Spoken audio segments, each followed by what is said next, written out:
হরি ওম তৎসৎ। ওম নমো ভগবতে বাসুদেবায়। ওম শ্রী পরমাত্মনে নমঃ। ওম শ্রী শ্রী লক্ষ্মী যোগেশ্বরায় নমঃ।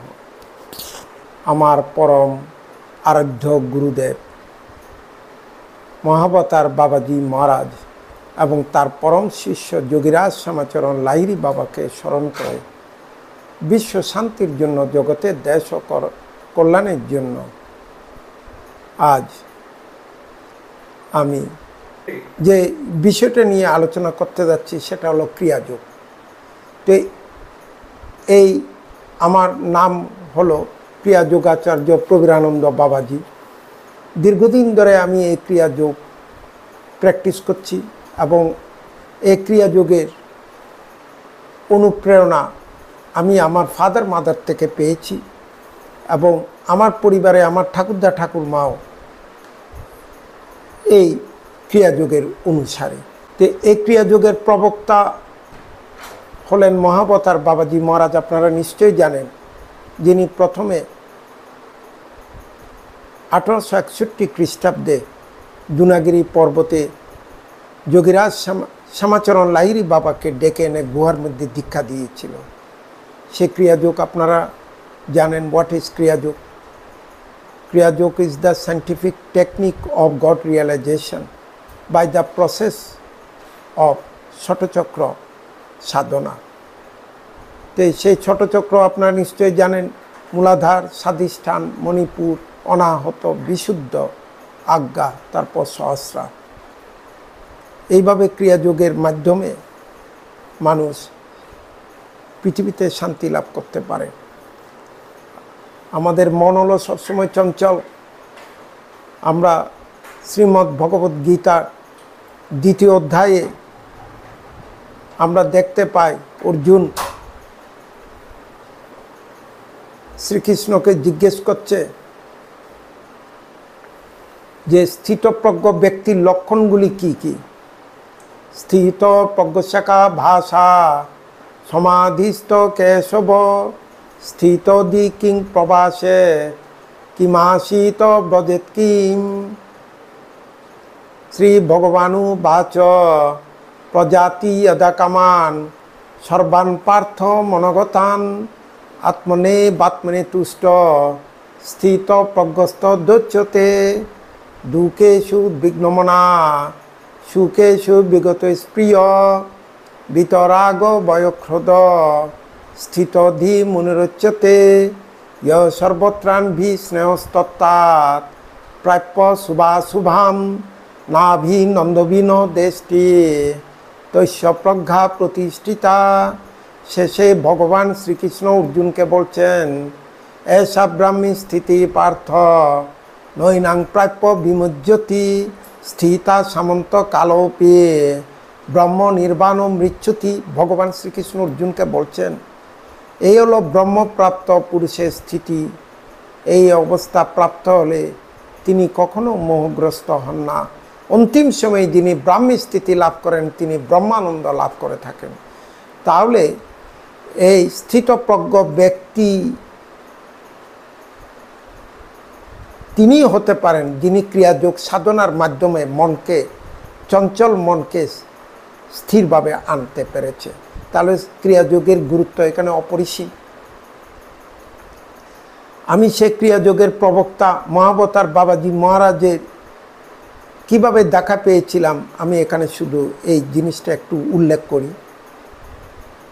2019 সাল, এর আগেও আমি 2010 সাল থেকে হিমালয়ে পরিভ্রমণ করা শুরু করি। মহাবতার বাবাজি মহারাজের গুহা পাণ্ডুকুলিতে যাই 2010 সালে প্রথমে, এরপরে প্রতি বছরই যাই। তারপর করোনার আগে 2019 সালে হরিদ্বার যাই, হরিদ্বার থেকে ঋষিকেশ। 2019 সালের যাত্রা ছিল গঙ্গোত্রী যমুনোত্রী, কারণ এই দুটো যাত্রা আমার বাকি ছিল। তার আগে কেদারনাথ বদ্রীনাথ করেছিলাম। তো 2019 সালে সেই হরিদ্বার থেকে প্রথমে যাই ঋষিকেশ। ঋষিকেশে গিয়ে আপনার ওখানে একজন পরিচিতি সাধু ছিল, অমরেন্দ্র পুরী মহারাজ, আমার পূর্ব পরিচিতি। উনার কুঠিয়ার মধ্যে ছিলাম এক রাত্র। তারপর উনি আমাকে গাড়ি ধরিয়ে দিলেন। তারপর দিন কোথায় যাব? গন্তব্য হলো গঙ্গোত্রী। ওখানে গাড়ি ঘোড়া পাওয়া খুবই দুষ্কর। ছোট্ট একটা গাড়ির স্ট্যান্ডে এসে ছোট্ট একটা গাড়ির মধ্যে যখন উঠলাম, তখন দেখলাম ওখানে আরও বেশ কয়েকজন পাহাড়ি লোক বসে আছে এবং একজন সাধুও বসে আছে। আমার চিন্তা হলো কোন সময় গিয়ে আমি গঙ্গোত্রী পৌঁছবো। ওখান থেকে প্রায় 5 ঘন্টার পথ, 4.5 থেকে 5 ঘন্টার পথ। সেই গাড়ির ভিতর একজন অবাঙালি সাধু দেখা পেলাম। ওই সাধুকে আমি কথায় কথায় আলাপ আলোচনা হলো। সাধুকে জিজ্ঞেস করলাম কোথায় যাবেন। সাধু আমাকে জিজ্ঞেস করলো আমি কোথায় যাব। আমি বললাম গঙ্গোত্রী যাব। তারপর সাধুকে জিজ্ঞেস করলাম আপনার ডেরা কোথায়? বলে গঙ্গোত্রীর কাছেই ডেরা। তো আমাকে জিজ্ঞেস করলেন আপনি কোথায় উঠবেন? আমি বললাম দেখি কোথায় উঠতে পারি। বলে কোনো জায়গায় যদি থাকার ব্যবস্থা না হয় আপনি আমার ডেরায় উঠতে পারেন। যাক, আমি মনে মনে ভিতরে একটু খুশি হলাম যে যদি থাকার কোনো কুঠিয়া না পাই সাধুর ওখানে আমি হয়তো থাকতে পারবো, একটু সাধন ভোজন করতে পারবো। তারপর সেই সকাল 9টায় রওনা দিয়েছি, বিকাল বেলা 3টা বাজে গিয়ে পৌঁছলাম। সাধু সহ গিয়ে গঙ্গোত্রী দর্শন করে বেলা 5টায় উপর থেকে নিচে নেমে আসলাম। সাধু বাবা বললেন আমার সাথে চলুন। তখন আমি তো উনাকে কথা দিয়েছিলাম যে উনার সাথে থাকব। উনি আমাকে আরও 1 কিলোমিটার চড়াই উতরাই পার করিয়ে জঙ্গলের ভিতর দিয়ে উনার কুঠিয়াতে নিয়ে গেল। সারাদিনের পরিশ্রান্ত পথ। ওখানে গিয়েই উনি আমাকে উনার কুঠিয়ার ভিতর ছোট্ট একটা ছোট জায়গা, জঙ্গল, আশেপাশে জঙ্গল, উনি আমাকে থাকার একটা খাটিয়ার মতো একটা বিছানা দেখালো। বলে আপনি ওখানে বিশ্রাম নেন। আমি এই যে পড়েছি ঘুমিয়ে পড়লাম। কিছুক্ষণ পরে উনি ডাক দিল আমাকে, বলে উঠুন, ভোজন তৈরি হয়েছে, একটু ভোজন করুন আপনি। উনি কোন সময়ে হাতে লিট্টি বানিয়ে আটার রুটির মতো তৈরি করে আর একটা ডাল, 5 মিশালি ডাল সবজি করে এনে গরম গরম দিল। বলল আপনি সেবন করুন, প্রসাদ নেন। তারপর প্রসাদ নিয়ে ওনার সাথে একটু সামান্য বিভিন্ন বিষয় নিয়ে কথাবার্তা বলার পর আমি শুয়ে পড়লাম। তখন 8:30 বা 9:15 বাজে শুয়ে পড়লাম। উনাকে দেখলাম, আমি শুয়ে দেখলাম উনি ধুনি জ্বালিয়ে, হোম জ্বালিয়ে উনি বসে আছেন উনার সেবন করার পর। যাক, হয়তো আমি ভাবলাম উনি হয়তো কিছুক্ষণ পর শুয়ে পড়বেন। এদিকে তো আমি শুয়ে পড়েছি। হঠাৎ গভীর রাত্রে আমার ঘুম ভেঙে গেল। চোখ খুলে দেখি উনি ধুনির পাশে বসে নীরবে ধ্যান করছেন। তার কয়েক মিনিট পরে দেখি উনি আস্তে আস্তে ধ্যান অবস্থায়, বদ্ধ পদ্মাসনে বসা অবস্থায় উনি আস্তে আস্তে উপরের দিকে উঠে যাচ্ছেন। তা আমি প্রথমে মনে করলাম হয়তো আমি স্বপ্ন দেখছি। কম্বল গায়ে দেওয়া ছিল আমার, হাত বুলিয়ে একটু চিমটি কেটে দেখলাম যে না, এদিকে ধুনির আলোটা উনার শরীরে আবছা আবছা পড়ল। ভালো করে দেখলাম উনি নিচের থেকে উপরে প্রায় 1 থেকে 1.5 ফুট উপরে উঠে গেছে। ওটা নীরবে বসে ধ্যান করছে। এদিকে দৃশ্য দেখে তো আমি মানে কি বলবো, বিস্ময়ে, এটা কি ভাষা প্রকাশ করব, অভিভূত হয়ে গেছি। এটা কি দেখলাম। তারপর দেখলাম কিছুক্ষণ পর আস্তে আস্তে আস্তে আস্তে উনি উপর থেকে নিচে নামলো। আমি চিন্তা করলাম উনাকে আর এখন ডিস্টার্ব করবো না, ডাকও দেব না, আগামীকাল সকালবেলা ভোরবেলা উনার সাথে যা কথা বলার বলবো। শুয়ে পড়লাম চোখ বন্ধ করে। ঘুম তো আসে না এই দৃশ্য দেখার পর। খুব ভোরে উঠলাম, আর গভীর রাত্রে এই পাহাড়ের ওঙ্কার ধ্বনির শব্দ শুনতে পাচ্ছি। ঝিরঝির বৃষ্টি হচ্ছিল তখন। সেদিনেও পাহাড়ি পথে কোনো সময় বৃষ্টি হয়, কোনো সময় আবার আবহাওয়া ভালো হয়ে যায়। সকালে ঘুম থেকে উঠে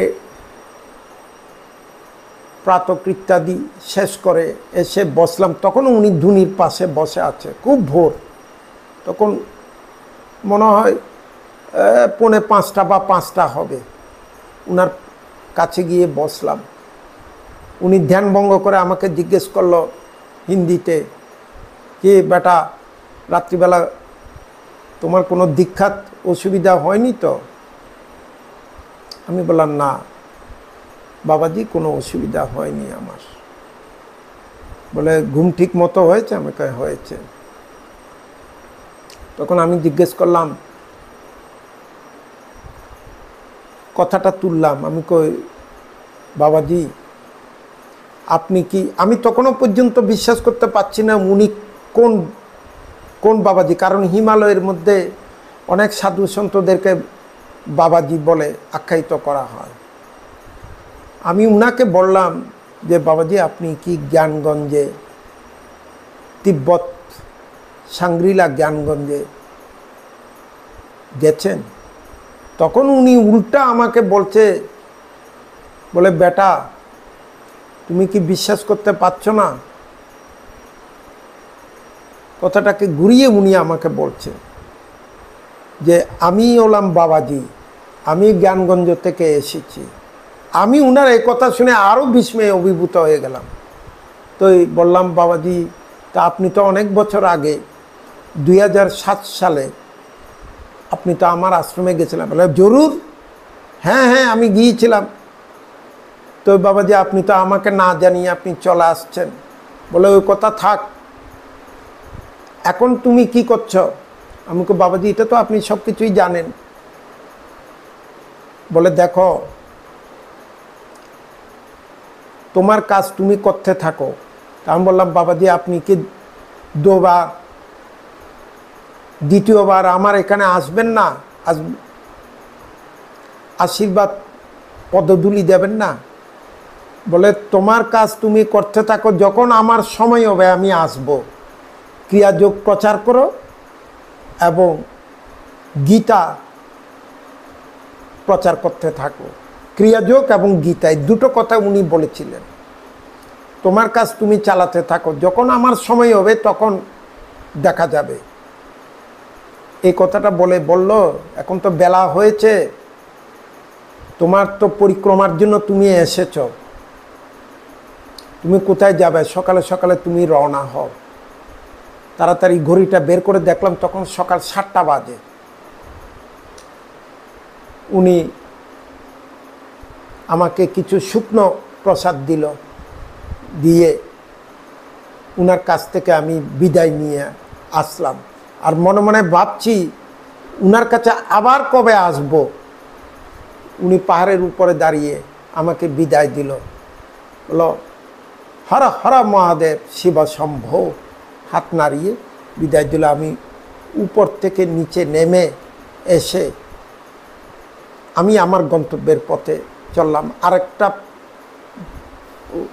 অন্য মানে ছোটোখাটো আর কোনো মন্দির আছে কিনা এটার খোঁজখবর নেওয়ার জন্য আমি নিচে নেমে আসলাম। এইভাবে আমার মহাবতার বাবাজি মহারাজের সাথে আমার সাক্ষাৎ হয়েছিল। তার আগে তো আমি বলেছি 2006-এ আমার আশ্রমটা প্রতিষ্ঠা করেছি, 2007-এ তখন বাবাজি মহারাজ এসে আমার এখানে যজ্ঞ করে গিয়েছিল। আচ্ছা, এই একটা ঘটনা। এবার আমি আপনাদেরকে আর একটা ঘটনার কথা বলবো। এই মহাবতার বাবাজি মহারাজ আমাদের এই ভারতবর্ষকে দেবভূমি ভারতবর্ষকে কিভাবে রক্ষা করছে, এটাও একটা অদ্ভুত ব্যাপার। আশ্চর্য চাঞ্চল্যকর ঘটনা আপনাদের সামনে এখন যেটা আমি পেশ করতে চলেছি। এটা হলো 2014 বা 15 এরকম হবে। আমি তখন ভুটানে যাচ্ছিলাম, ওয়েস্ট বেঙ্গল কুচবিহার থেকে ভুটানে যাওয়ার পথে সিকিম চিন্তা করলাম, সিকিম হয়ে তারপর ভুটানে যাব। সিকিমে গিয়ে নাথুলা পাস, যেটা চায়না বর্ডারের কাছে, সেই নাথুলা পাসে গিয়ে আপনারা নিশ্চয়ই জানেন ওখানে একটা হরভজন সিংয়ের মন্দির আছে, এটাকে বলা হয় বাবাজি মন্দির ওখানে। তা আমি প্রথমে মনে করেছি কোন বাবাজি, এটা বুঝতে পারলাম না। আপনারা ইন্টারনেট ঘাটলে দেখতে পারবেন। সেই হরভজন সিং আমাদের ভারতীয় একটা ফৌজি ছিলেন, তরুণ যুবক। উনি 1965 সালের ঘটনা, 1965, চায়না যুদ্ধ হয়েছিল 62, এটা 65-এ। উনাকে পোস্টিং দিয়েছিল পাঞ্জাব রেজিমেন্টের। এই পোস্টিং দেওয়ার 1 বছরের ভিতর উনি বরফের মধ্যে হেরে যায় এবং উনি স্বপ্নে দেখা দিয়েছিল যে আমার ডেড বডিটা 2 কিলোমিটার দূরে গিয়ে তোমরা সতীর্থদেরকে যে স্বপ্নে বলেছিল 2 কিলোমিটার দূরে পাওয়া যাবে এবং এই ডেড বডি আনার পর আমার অন্তিম সংস্কার করবে তোমরা, এবং সাথে আমার রাইফেল বা অন্যান্য আনুষঙ্গিক জিনিসগুলো তোমরা পাবে। এটা স্বপ্নে দর্শন দেওয়ার পর ঠিকই তারা কয়েকদিন পরে সতীর্থরা গিয়ে তার ডেড বডিটা ওই জায়গায় পেয়েছে, 2 কিলোমিটার দূরে বরফের মাঝে। তারপর উনি মাঝে মধ্যে স্বপ্নে দেখা দেয়। একবার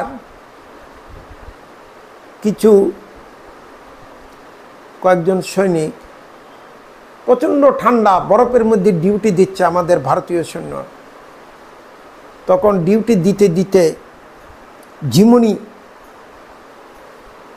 চোখে ঘুম আসছে, ঝিমুনি কে জানিয়েছে, মস্ত বড় একটা চাপড় দিল, 2টা সৈনিকের গালে 2টা চাপড়।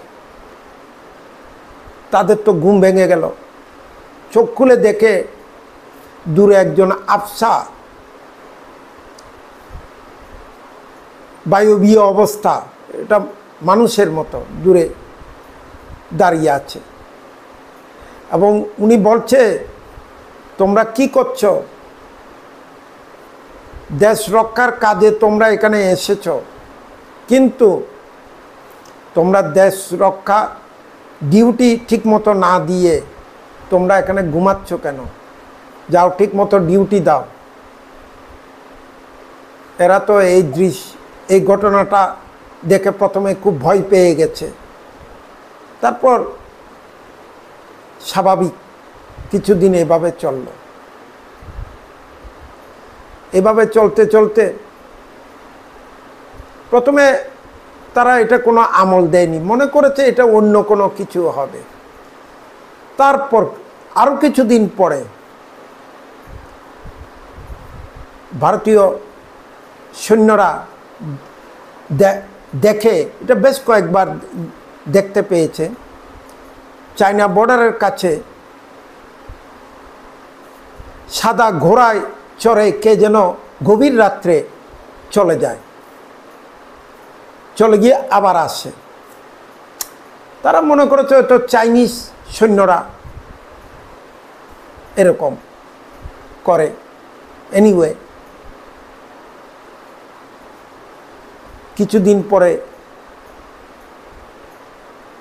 চায়না গভর্নমেন্ট থেকে একটা চিঠি, এখানে একটা কথা, উনি আবার স্বপ্নে দেখা দিল সতীর্থদেরকে, বলল কিছুদিন পরে তোমরা চায়না গভর্নমেন্ট থেকে একটা চিঠি পাবে, সে চিঠি অনুসারে তোমরা কাজ করিও। তারা এটা আমল দিত না। ঠিকই কিছুদিন পরে চায়না গভর্নমেন্ট থেকে একটা চিঠি আসলো, বলল তোমাদের ভারতীয় কোন একজন সৈনিক গভীর রাত্রে আমাদের বর্ডারের কাছাকাছি চলে আসে, এমনকি আমরা সাদা ঘোড়া চড়তেও দেখেছি। এটা সতর্ক করলো চায়না আমাদের ইন্ডিয়ান গভর্নমেন্টকে। এই চিঠি পাওয়ার পর আমাদের ভারতীয় সৈন্যদের মধ্যে এটা আলাপ আলোচনা হলো। এই চিঠি পাঠিয়ে দিয়েছে দিল্লিতে।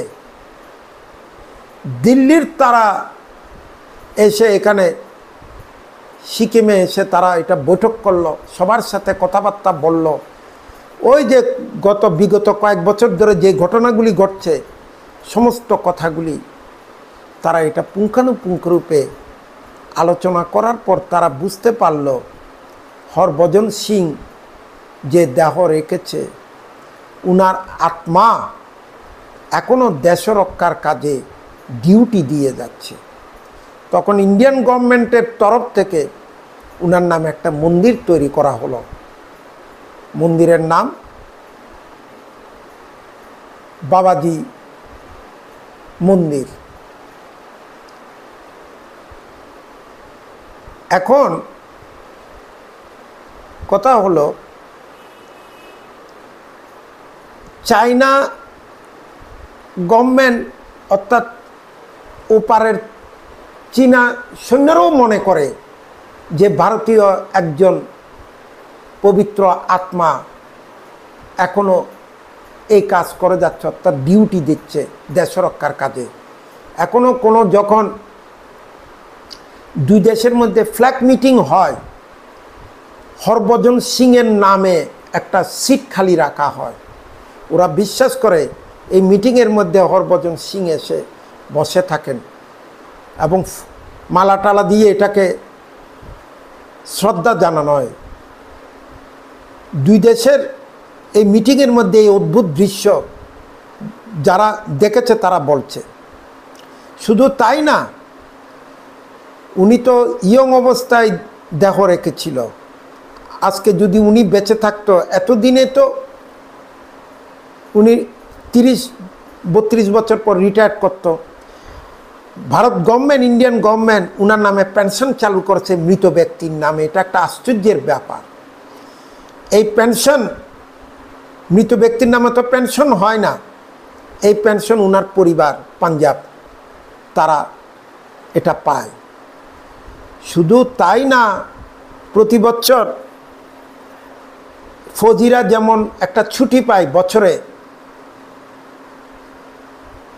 1 মাস না কতদিন একটা ছুটি পায়, হরভজন সিংয়ের নামে টিকিট রিজার্ভেশন টিকিট কেটে উনাকে সেই ট্রেনের মধ্যে ফটোটা নিয়ে রেখে সেই ট্রেন চলতে শুরু করে। ওরা বিশ্বাস করে হরভজন সিং যাচ্ছে বাড়িতে।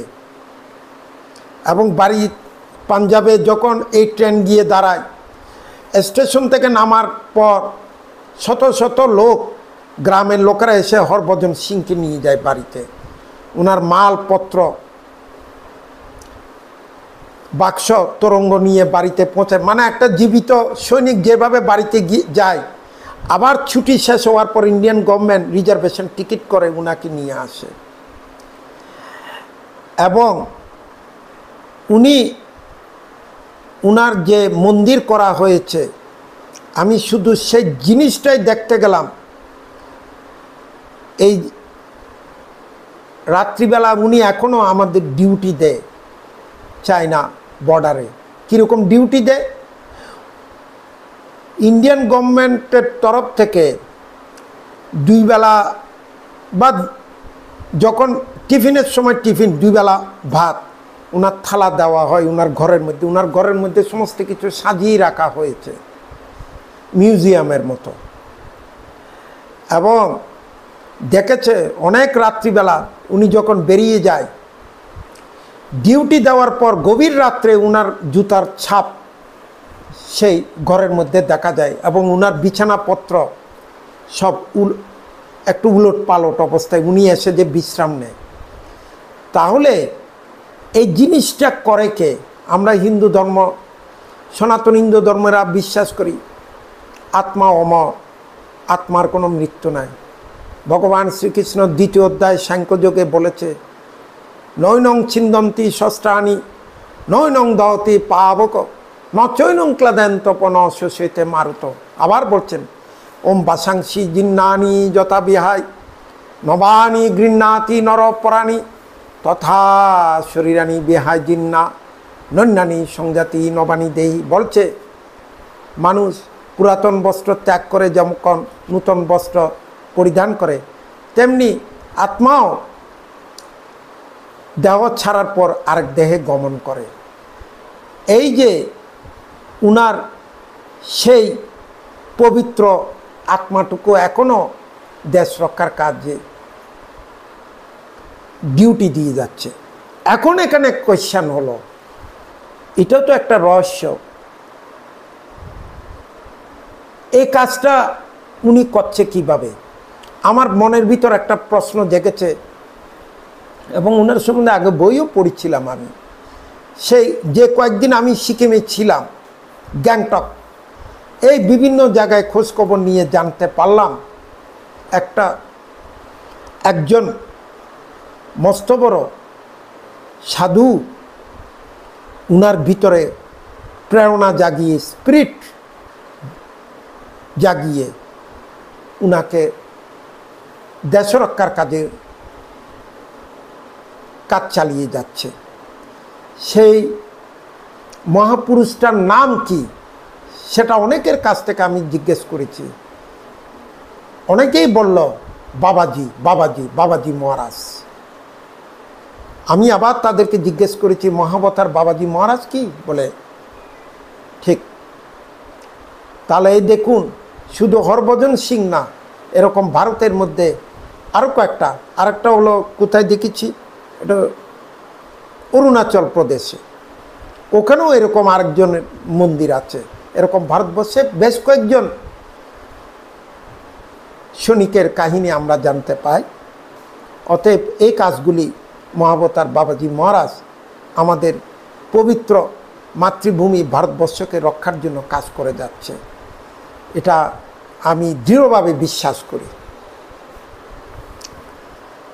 আজকে আমি আমার এই লাইভে বেশি কথা দীর্ঘায়িত করব না। আমি শুধু আপনাদেরকে বলবো, ক্রিয়াযোগের মাধ্যমে আপনারা প্র্যাকটিস করুন, মনে শান্তি পাবেন। কারণ আমাদের চঞ্চল মন সারা পৃথিবী চলছে অস্থিরতার মধ্যে দিয়ে। নিজেকে জানতে গেলে আমরা দেখি উপনিষদের মধ্যে আছে আত্মানং বিদ্ধি, নিজের আত্মাকে জানতে হবে। ইংরেজিতে যাকে বলা হয় no thyself.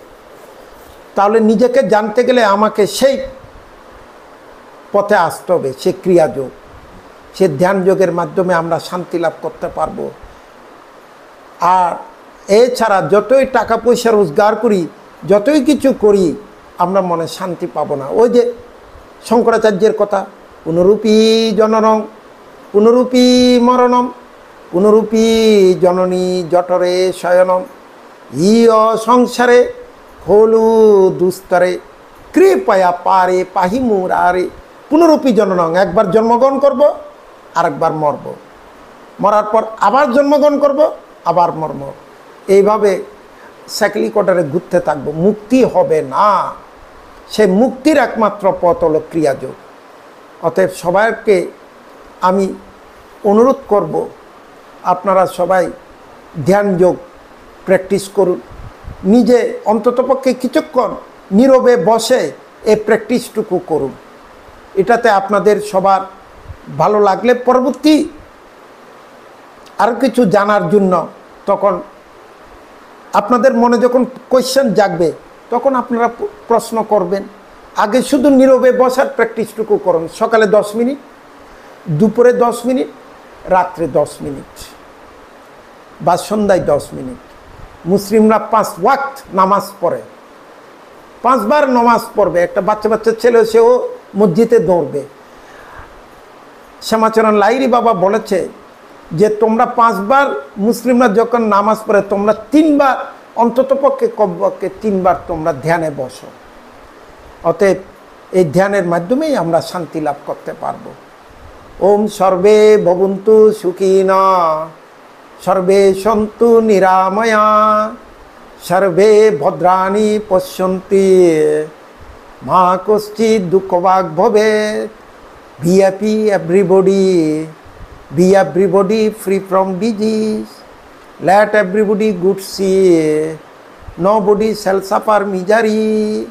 Om Ahomajani Garbhodama, Thamojjasi Garbhodam, Om Jati Rudra Shiva Tunu, Shiva Vishya Bhaisodi, Shiva Rutusya Bhaisode, Tayanamriro Divose, Om Sangno Deviro Bhishte, आप भवन्तु पिते संजरवि श्रवन्तु न।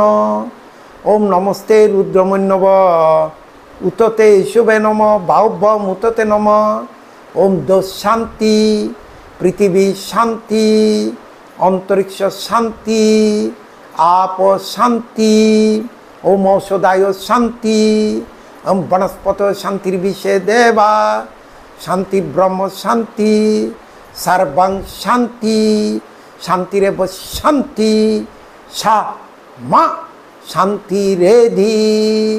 ओम स्वस्ति नो इंद्र वृद्धश्रवा, स्वस्ति नो पूषा विश्ववेदा, स्वस्ति नो स्थाक्यरिष्टनमी, स्वस्ति नो बृहस्पतिर्ददातु। ओम पूर्णमदा पूर्णमिदां पूर्णात् पूर्णमुदच्यते पूर्णस्य पूर्णमादाय पूर्णमेवा অবশিষ্যতে। আমাদের মন বুদ্ধির বাইরে এক জগৎ আছে, তা হলো চিন্ময় বা বুদ্ধির জগৎ। ওই জগতে পরব্রহ্ম বিরাজিত, পূর্ণ তিনি অমৃতময়। এই দুই জগতেই পূর্ণ, এই পূর্ণ ব্রহ্মতে পূর্ণত্ব গ্রহণ করলে পূর্ণই অবশিষ্ট থাকে, ক্ষয় নাই তার লয় নাই। আমাদের ত্রিবিধ বিঘ্ন যথা আদি ভৌতিক, আদি দৈবিক, আধ্যাত্মিক অর্থাৎ নিঃশ্বরিক সম্বন্ধীয়, যথা শোক দুঃখ তাপ, এই 3 আপদ বালায় শান্ত হোক। ওম শান্তি, ওম শান্তি, ওম শান্তি। হরি ওম তৎসৎ। ওম নমো ভগবতে বাসুদেবায়।